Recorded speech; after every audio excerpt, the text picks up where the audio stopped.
Welcome to Worcester Black History Moments. These moments are brought to you by the Worcester Black History Project in collaboration with Worcester Historical Museum. Worcester Black History Project recognizes and celebrates the experiences of Black people throughout central Massachusetts. The Worcester Black History Project encourages the preservation and sharing of history through scholarly educational outreach and programming such as the following virtual presentation. Black Americans have contributed tremendously to the culture of America.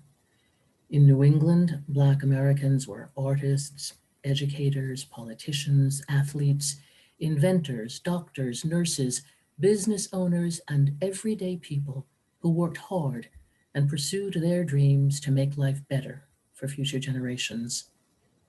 Worcester Black History Moments offers an opportunity to learn about the contributions of that Black community, and we look forward to sharing this rich history of Worcester with you. We hope you enjoy this moment in Worcester Black history. He is often called the original drummer boy of the Civil War, who after his military stint settled in Worcester.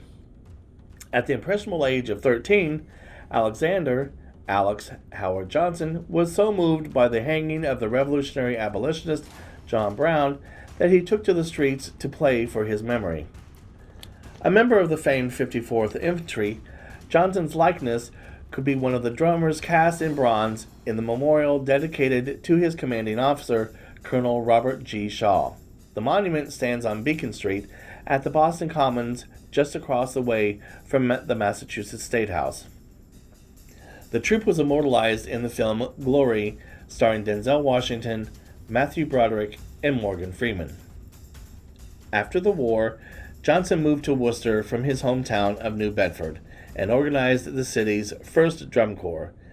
In a 1923 article of the Worcester Sunday Telegram, Johnson is quoted saying, "It surely was heard from.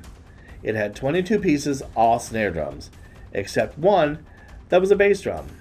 We were stopped from practicing on Main Street halls because the noise was something terrific, and we used to make things shake so that things were shaken off the shelves in stores." Johnson's drumming style was derived from the military marching traditions of the 19th century. He played loud and proud. "I have beaten the drum in about all the big parades for years," he said. "I have played for all the Worcester military companies." One local writer said that whenever there was a grand parade in Worcester, people turned to listen, and before they could see who was playing the rhythmic rolling of a drum, would say, "Here comes Major Johnson." He never rose to that rank in the military, but after the war, he always wore a military cap around town. People eventually started calling him the Major. It stopped. In a 1920 article in the Sunday Telegram, Johnson said, "Nowadays, I teach others to play the drum. One of my pupils is a grandson of mine, James E. Landers, the drummer at the High School of Commerce, and there are many others." The writer said, "There is hardly a drummer who marches in the streets of Worcester who has not received instructions from him." Based out of the GAR Hall, which was first located at Brinley Hall at 344 Main Street, and later in the Bull Mansion at 55 Pearl Street, Johnson's drum corps played gigs that were typical of the marching bands of the day. In addition to all the parades, they played political rallies and reunions, circuses and carnivals, county fairs and holiday parties, and vaudeville. And given the fact from 1830s to 1900, minstrel shows were the most popular forms of entertainment in the country, Johnson's drums could also have been heard on such a stage. In moving to Worcester, Johnson also found family and community. In 1869, the same year of his arrival, he married a city girl, Miss Mary A. Johnson, from the local Nipmuc tribe and granddaughter of the Nipmuc baker, Hepzibah Bowman Hemingway. The couple had 17 children. Unfortunately, many died in childbirth. Alex came to town with a boyhood friend and fellow conscript of the 54th, Emory Phelps. According to a New Bedford writer, Phelps reported that he saw Johnson 2 or 3 times a week at their Grand Army of the Republic, Post 10, at 55 Pearl Street. He and Johnson remained steadfast friends throughout their lives. They maintained active memberships in their local GAR post. Johnson talked about Brown's impact on his life. "I was only a little fellow then, and I had a little drum," Johnson said. "I recall what a stir there was when John Brown was hanged.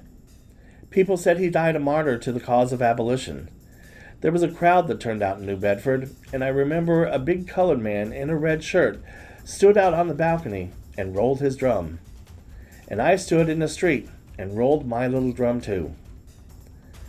Johnson was born in New Bedford on April 23, 1846.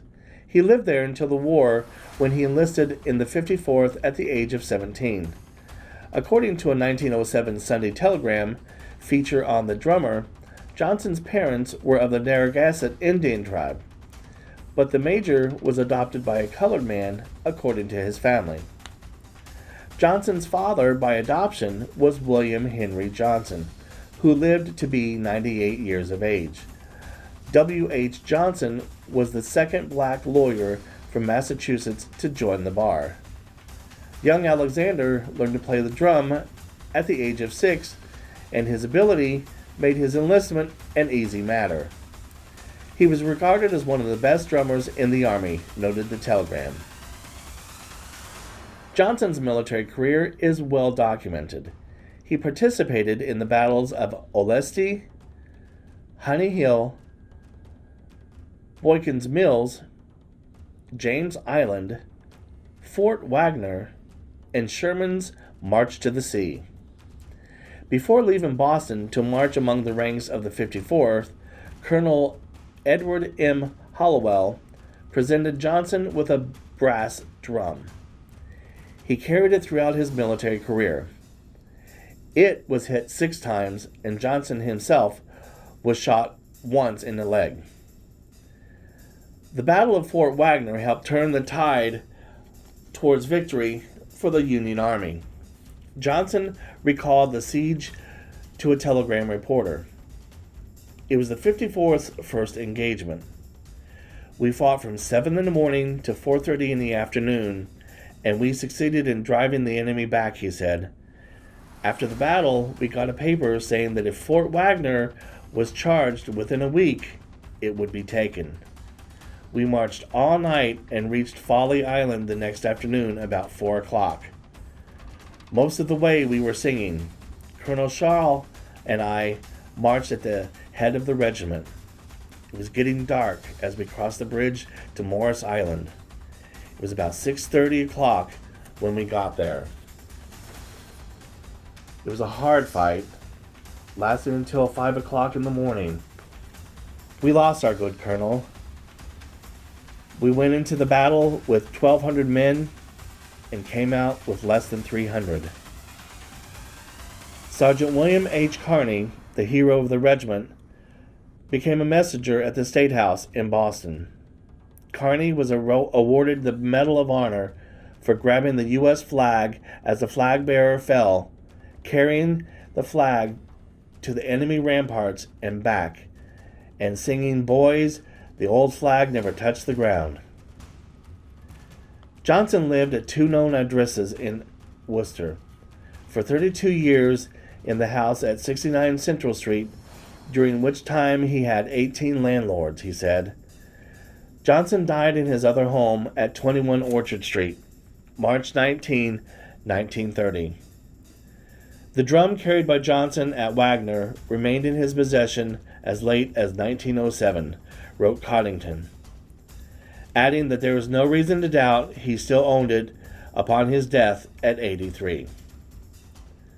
The telegram reported that at the funeral, Edward James Foster, National Commander-in-Chief of the GAR, was present. The Captain Thornton Parker Fife Drum and Bugle Corps, headed by Bartlett E. Town, and an escort of police, marched with the body to the grave.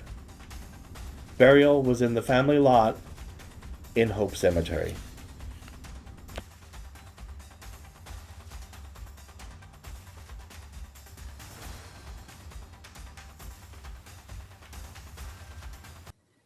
Worcester Black History Moments is brought to you by the Worcester Railers Hockey Club and signature support from a major grant to Worcester Historical Museum from the National Endowment for the Humanities, Exploring the Human Endeavor.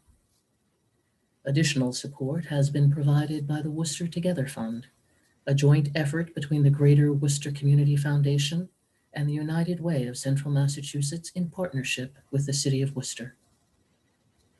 Thank you for joining us, and we hope to see you next time for another Worcester Black History Moment. For more information on how to participate, donate, or contribute your story to the Worcester Black History Project, please visit www.worcesterhistory.org/Black History Project. You can also find us on Facebook, Instagram, YouTube, and Twitter at Worcester Black History Project. Thank you.